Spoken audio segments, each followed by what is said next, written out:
welcome to this episode of Pardon Your French podcast. I'm Vanessa. And I'm Stephanie. And we are here at my house today after going to the market this morning. Yeah. And this is the first time we've attempted to do a podcast since April. It was the last one was the year of. Yeah, our year anniversary.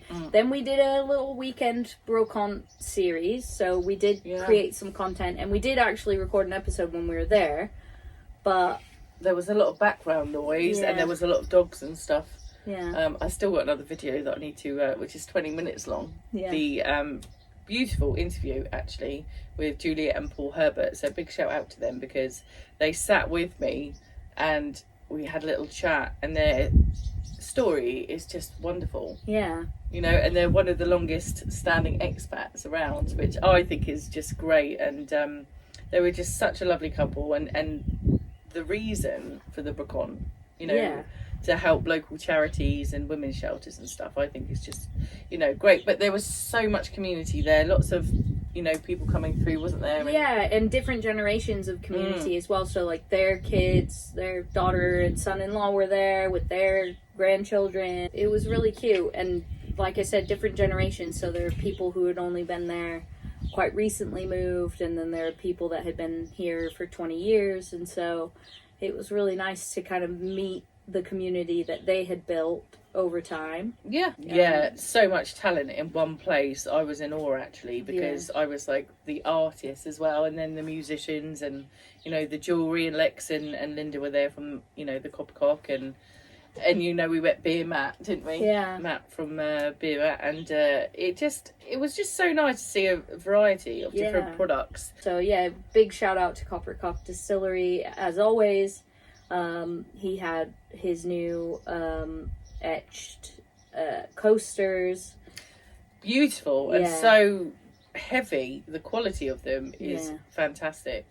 Anything they do is amazing, and Anna was there as well from Beauvillage. So it was nice to have a little chat to them about French property market, how it is at the moment. But it's just a wonderful day and just so many different things, and then, you know, the music in the background. It was just pure France. It was so good.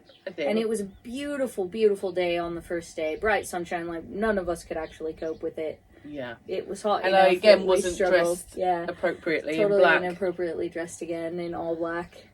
But it was hot, and then day 2 was a bit more temperate and it was better for us, but then it had that closeness, that like storm coming feeling. And then the fish and chip van were there, so we got our beautiful petit poisson fish and chips, and then all of a sudden the heavens opened, which felt like out the middle of nowhere, and just just poured hard pouring rain for about 10 minutes, and then it just stopped again. But ever since that, like I'm not gonna lie, that knocked us for 6, because it's like season started, we had that, and we've just been so busy since. You're in the process of doing the house sale, I'm in the process of wedding season, and family and cooking and shops, and now just an extra layer, the heat. So if you're listening to this now, you're, you know, probably sat out in sort of, or hiding hopefully, in 35-40 degree heat, and you have to be so careful because so many people have already passed in France due to the heat, and it's trying to stay hydrated,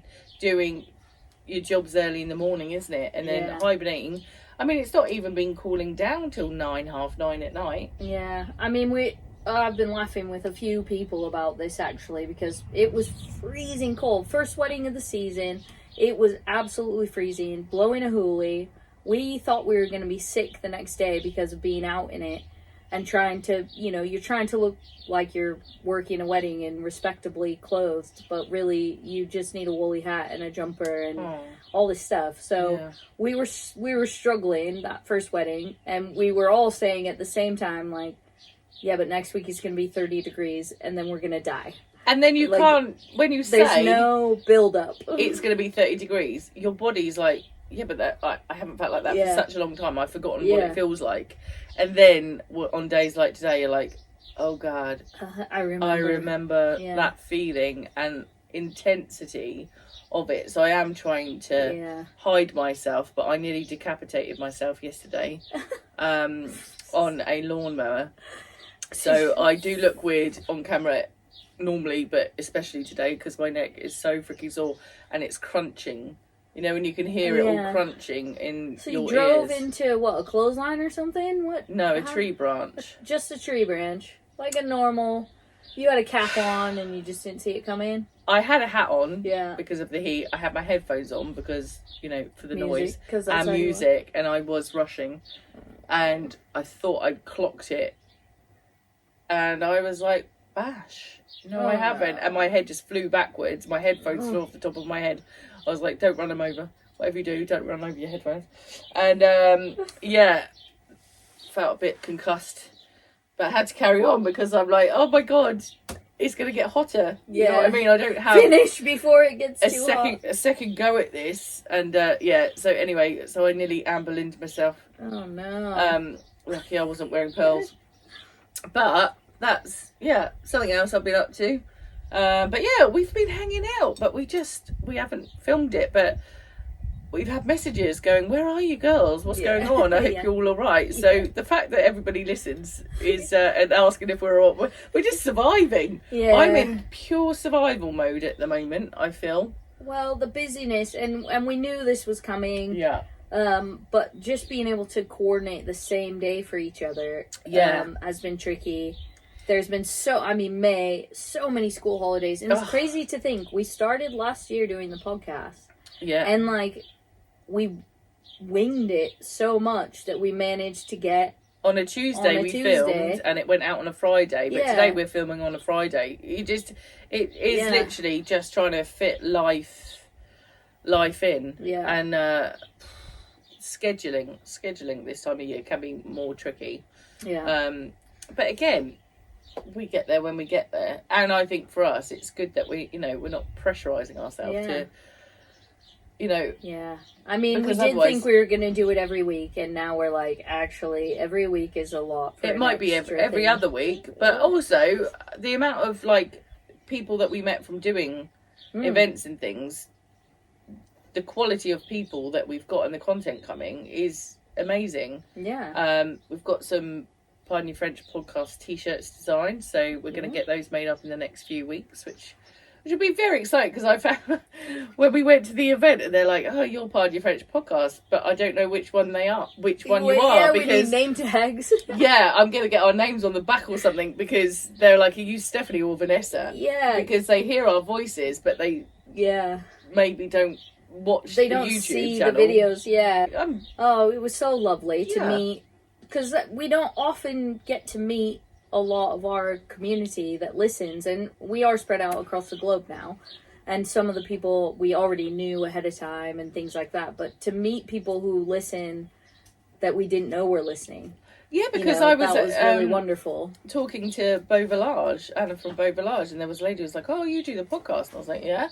And she's like, oh, we live in Australia. And I was like, what? Yeah. I was like, that's absolutely bizarre. But I think there was a connection that they come here on holiday and maybe turn up to your jams and stuff. Yeah. But I was like, oh, that's super cool. But it's officially now 70 countries and 437 territories. Which I think is just bloody balmy. Yeah. I said to Carter about it, my little boy, and he was like, oh my God, what do you mean people listen in Australia and Morocco? And I was like, it's just for shits and giggles. I think people they tune in, which is amazing. Yeah, but I look back and I do think, we did a lot. We've done a lot. But there's so much more cool stuff coming our way, isn't there? Yeah. As soon as we get our shit together, we'll let you guys know. It might take a week to get over this heat wave, though. Why do people complain about the weather so much? I'm a classic one for it. But it's a British problem. Do you know Americans not complain about the weather? Do we complain about the weather? My dad's here, by the way. So my dad has made the long journey from Thailand. This is another reason I'm drinking a little lunchtime beer over here. I think it's the law. Obviously, I can't because I've got to drive and go and pick my child up from school. So I'm on the water and the coffee over here drinking. Who knew? Childless and happy. Well, should we move on to podcast number 2? Yeah. Yeah. All right. Dougie takes and it will be a hot seat. Yeah. It's into the hot seat, Dougie. Come, Dougie, come. Anyway, welcome to this episode of Pardon Your French podcast. I'm Vanessa. I'm Stephanie. And we're here today with my father, Doug. Hey! Dougie! So, my dad's here visiting for a month, which is brilliant. We put him in the Jeep. He's got his own car. Well, he had his own car. And... It's temporary. The blue roller skate is temporarily out of service. Yeah, so he's rented an electric car, which is hilarious. They were like, you can have a bigger one. And he goes, no, I just want the one that I rented. They're like, you could have a petrol one. And he was like, no, let's stick with the one I rented. And so my dad and I had a really brilliant little excursion down to the market parking lot. Down in the bottom, they've got fast chargers. So we spent like 20 minutes figuring out how to get the app and how to hook his card into it so that we could then use the fast charger. Because it's not just like a petrol station where you go down and you give them money and they give you electricity. You have to create an account on an app, and then you have to find the one where you are, and then you have to turn it on. And it seems silly that you wouldn't be able to just shove bills in there, or a car, or like a vending machine. Contact. Like any other petrol pump in the whole fucking world. So in France, at least the ones down in Rebrac, they are through a specific app that you have to download and all that stuff. Okay. So we were hilarious because we're like, oh, can we make it work? Well, he doesn't have a French mobile phone, so it was like, no, it's not available in your region. Right. So he created an account, and then I had to download the app to be able to use it. And then we did finally get it working, and we're like, high five! Awesome, let's go have a beer. So we went to Cologne and had a beer while we waited for his car to fast charge. And how long did it take? We don't know. We had 2 pints, the charging... we were gone for long enough so that it was completed by the time we got back. I mean, it's... 12 euros, 30 is that what it charged? 12 euro 30. Yeah. It was at 50-something% though. Yeah, so we got it up to 100, which is... You shouldn't do that. You should only go to 85. Definitely not in the heat, but it's not your battery, so you don't care about that. Your car is... Are they modern lithium ion, or are car charging batteries different? Pretty sure that's a modern lithium ion in there, But so it was pretty funny, because, I was like, how is anyone supposed to fucking do this? I don't have a clue. Yeah, this is it. It was like, one, you have to speak French. Yeah, so if you're a foreigner with a higher car... Well, you can just... Okay, but I could just, take picture, Google Translate, camera, and go through that. You can execute it. It's just a problem to be solved, like any other problem. But it was just funny because I was like, oh, thank God there's nobody, there's not a queue. Yeah. Because we're there for long enough that you're thinking, okay. Yeah, people would have definitely harumphed. If it were a petrol station, you'd be like, what the fuck? Yeah, so we had that little adventure. That was day one. So what else have you got planned for your stay? Where are you going? What are you doing? Well, I think I'm going in the pool this afternoon. Fabulous. He's like, I could really enjoy being in the pool right now. We're also, this evening, we're going to see... Catch Fire, a local band. At the Handsome Boar. With our friend Rick, who plays lead guitar in that band, doesn't he? I think they've called him in to play bass, actually. But he used to play lead guitar when they were a different formation. He's an excellent bass player. Yeah. As well as a lovely guy. Yeah, and he's a sweetheart. Just a sweetheart. Very sweet. Yeah. So we're going to go do that out at La Jamaille. So that will be I really want to go to eat. I haven't been back since we went and sort of filmed the podcast there. So, obviously, aside from the French trip, my dad's also in the process of moving abroad from California to Thailand. Yes. Which is super cool. Yeah. I think it's great. And it's not been the first place you've looked. So initially you kind of looked around here and I said, no. Initially kind of came abroad. You looked here a little bit and I was like, no, I'm not. I moved to a different country because I didn't want my family on top of me. And then you checked out Spain. But France is really, really cool. Yeah. I mean, it is a top choice. Yeah. You know, if you don't have to deal with somebody who doesn't want you in the Do you want same me to adopt you, country? Oh, please. I could totally deal with 2 dads. All right. And you then help him Carter. you gotta help him get his car back. Let's see how that I'm not good goes. for that, Johnny. That's where I was go. literally like day 3. Okay, so this is a perfect Send him back. example Oh, of boy. like just I've had to do it for myself. I have to do it for my husband. It's I think hard we should enough. get back on track here. Back on track. So second place you kind of looked was Spain. So you were checking out Spain a Yeah, bit. I spent a you month struggled. near Benidorm.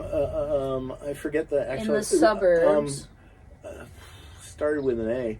Anyway, yeah, suburbs of Benidorm, and boy, Benidorm is really a lot. You know, I could not imagine you there. No, I thought there may be a future, you know, playing music in Benidorm or something, but it's just so overrun by... It's a lot, isn't it? It's too touristy and everything. It's not for me.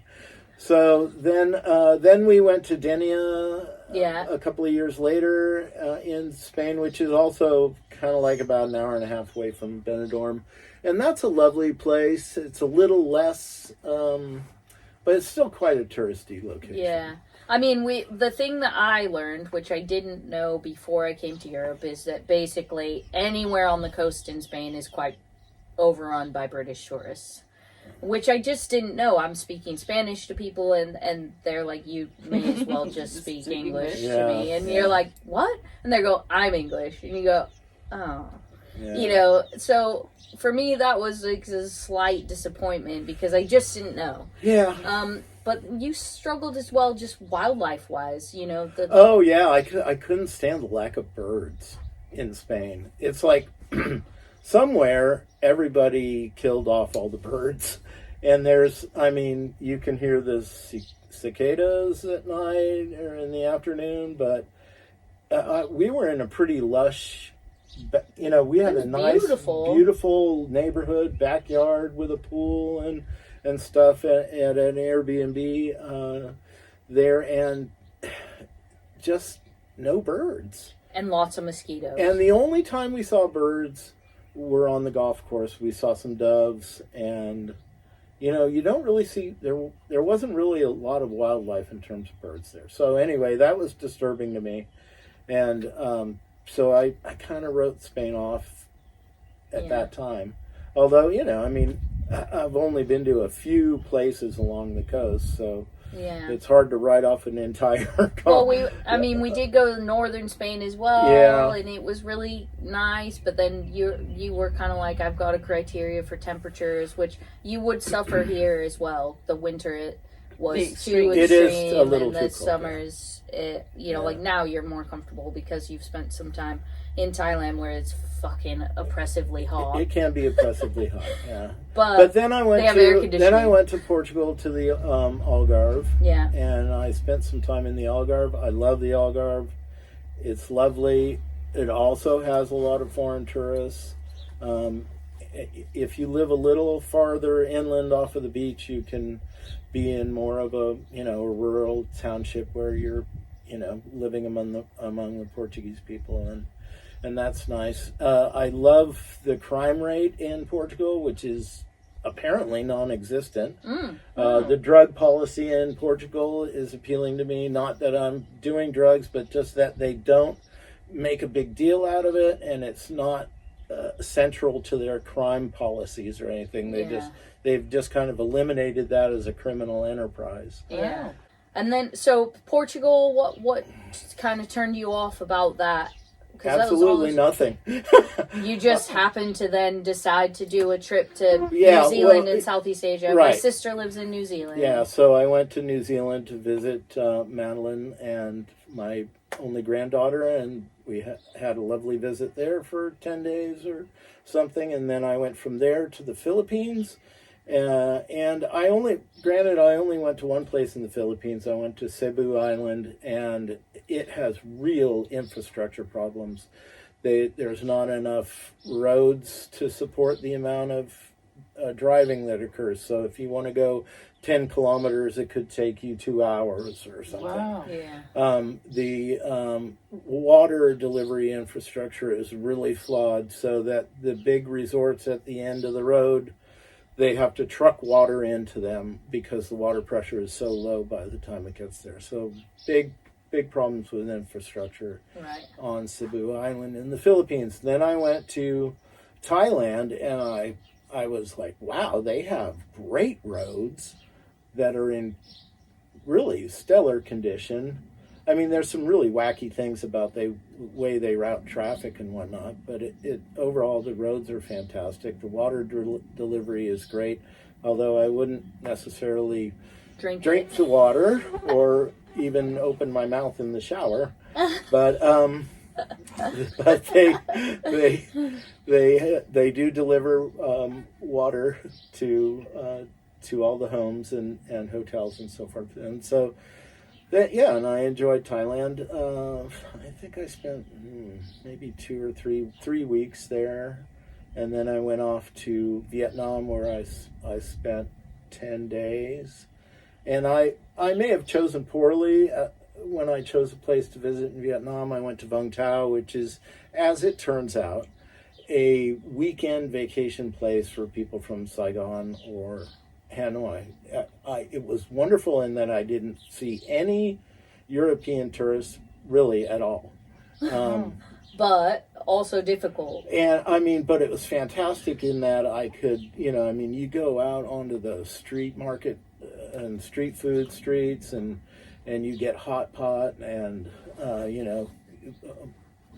banh mi, is it called? Yeah, the sandwich. Yeah. And just fantastic stuff. So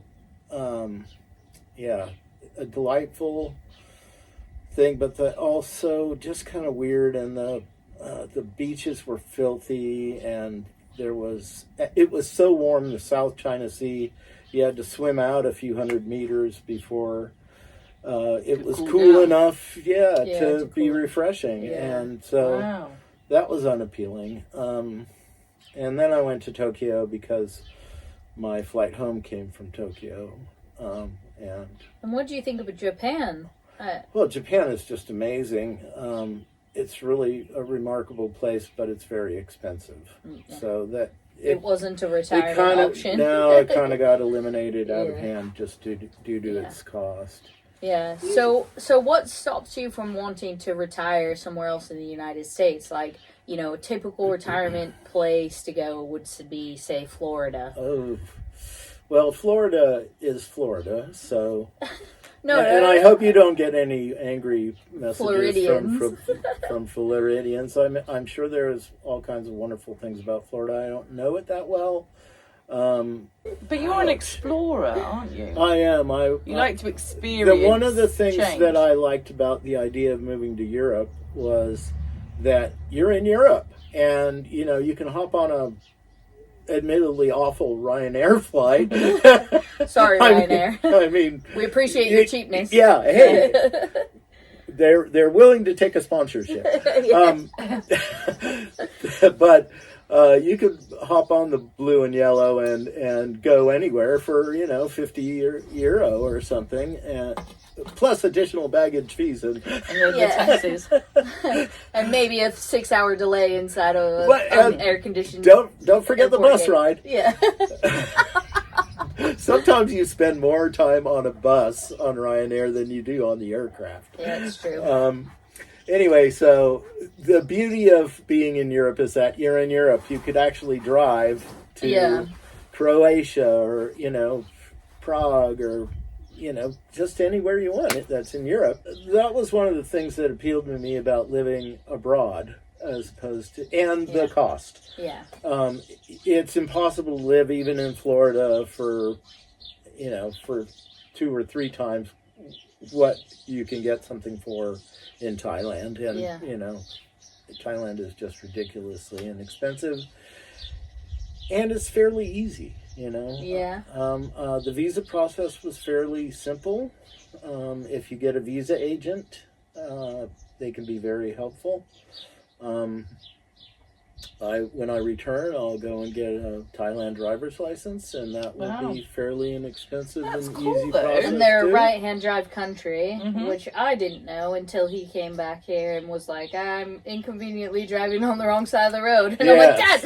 And he's like, oh, sorry. Oh, that's not the worst part. The worst part is you go to make a turn and you turn on your windshield wipers. I do that all the time. All the time. I'm like, oh. And you've been here a long time. And I've been here 5.5 years, but I go in between a French car and an English car. Same. So they're on the different, and I'm like, oh God. Same. So do you think you're going to settle in Thailand? Well, I just signed a year lease, so... Which is super cool. Yeah. I think it's great. And it's a nice house, and I think I'll enjoy living there.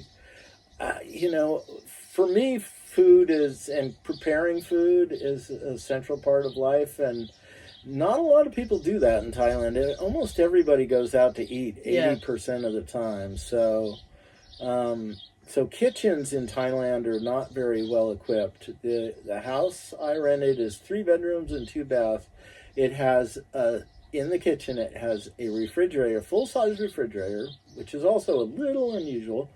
Full-size refrigerator, a sink, and a 2-burner electric stove. So... That's no oven. Yeah. Oh, microwave. Yeah, but how friggin' hot would it be if the oven were on inside? Well, yeah, and there's no AC in the kitchen. Yeah. So I have split air conditioning units in all the bedrooms and the great room, or family room, living room.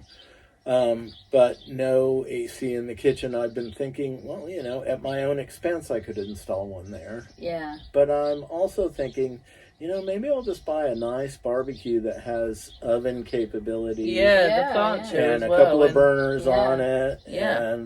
And you have an excellent cook outside. outdoor space. You've got a swimming pool that's in the shade all day. Yeah, it's beautiful. So, I mean, you thought it through. The shaded swimming pool is a key element. Yeah.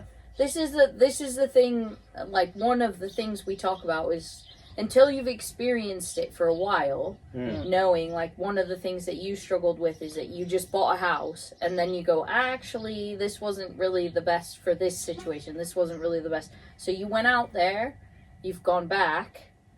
So you went out there initially, and you stayed somewhere. Then you went back and did a recce, and stayed in a condo, and realized you weren't a condo person. Right. Not old enough. And then also, like, even we have the same problem. When it's really hot, we want shade in our pool. Yeah. And so we always end up rigging up some kind of ridiculous canopy cover thing. I've been here when that's happened. Yeah. So it's the same kind of thing. You knew a shaded pool to keep it cool because it's so hot. Yeah. And the air conditioning, and it's funny because you're also not an air conditioning guy. It's like, true. we get in the car and he rolls the window down. And until last year, when you came to visit and it was 40 degrees for that week, you were like, I prefer to have the window down. And I'm like, it's 30 degrees and I want to kill you, but okay.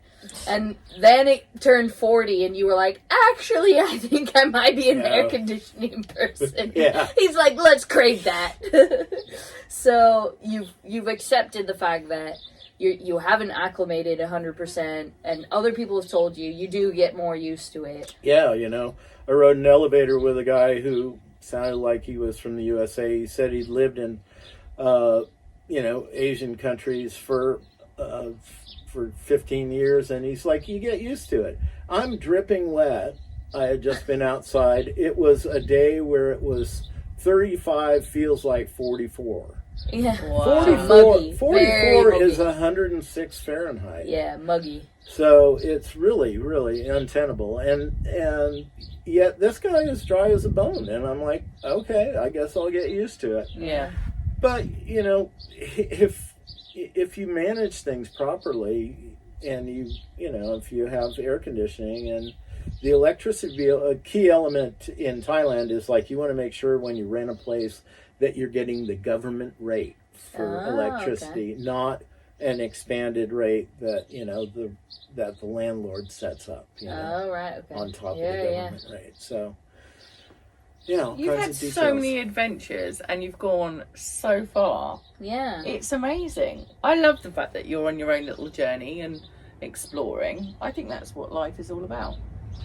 Well, I'm hoping to maintain neuroplasticity by learning a new language. And driving on the wrong side of the road. And continuing to play music, whether people want me to or not. But we were saying down in Rebrack at the market, weren't we, that actually we feel moving country makes you so much braver. Mm. And it levels up who you become. Yeah. It's you, and plus you get the opportunity to reinvent yourself. You know, all these people have never known you before, so all your old jokes are brand new again. Brand new slants to test on. I was like, I love that he says that, but I've totally used that before. I'm like, yeah, my whole life is completely reinvented. All my friends watch the podcast, they're like, heard it. No, but I've noticed a big difference in you just since last year as far as neuroplasticity goes. Like, you were kind of stuck in a rut, and you know, we did talk about a lot of the same stuff. You're talking about all new things now. You're learning a new language. Yeah. So you've got, you know, a lot of that interest going on, and your vibrance is there. You look healthier. You look happier. There's a lot of good things. Thank you. There's a lot of good things going on. So, it's fun. And obviously, he comes to visit. He's fine coming to visit. We just don't want him here on a permanent basis. Not allowed to stay too long. I just can't cope with all the extra I'll just get married administrative stuff. Oh, well, when I move to Rebrack, you can have a spare room at mine, Doug. But, she will have spare rooms as well. It's a big property. You can come and live with me. No, I like, obviously, I like it when he comes to visit. Simon loves when he comes to visit. We have a little bit of an adventure. Thank you. I'd love to visit. I bet. Yeah. We're very lucky when you sit here on a Friday afternoon and have a beer and look around. You just think, it was all worth it. You know, all the ups and the downs and the survival mode and the hard days and you know, bus tires or whatever. You just think, how privileged we are. Flat tires and all. Yeah, you're gonna have. I mean, and this is the thing: is that, like, you know, it's going quite smoothly so far with you getting your visa and stuff, but there's all the learning still to come, and situational, procedural things, and that's one thing out here. You can always pay somebody to do it. Yeah, clearly out there, you can always pay somebody to do it. Yeah, you can, and there's a varying range of service levels when you pay for somebody to do something out there. Like, I paid for a premium level of visa service. Maybe it was unnecessary, but I had my non-zero visa in one day, 25 hours. Wow. And they walk you to the front of the queue and they go, say this, sign this, you're good to go. Yeah. Take a picture. Yeah. If only it worked that way in France. Paying a specialist, absolutely, every time, if you can, and the budget allows to, we would highly recommend. Yeah. Absolutely. And if not, then I think being in close communication with other expats who've been through the routine is a very helpful alternative. Yeah. Absolutely. And you started building a community there. A little bit, I'm getting started. Yeah. And I think that's a great way to do that is if you're a golfer, you just go play golf. Yeah. You're going to meet people who are similar hobbies. Yeah, who are in the same, boat as you are. Yeah, definitely. So, yeah. Well, it's lovely to see you. Yeah. It's been a year. Yeah, it's great to see you. It's been a good year, and I'm glad you're doing well and thank you. Found the spice of life. Yeah. Thank you. Thanks for coming on the podcast. Yeah. You're very welcome. Yeah. Thank you for having me. This is his first visit. It's been an honor and a privilege. Yeah, thanks. And don't forget to buy a cup of cock gin. That's right. That's true. Right. All the cup of cock. It's delicious. Yes. We're going to go in the pool now. So everyone take care and we'll see you next time.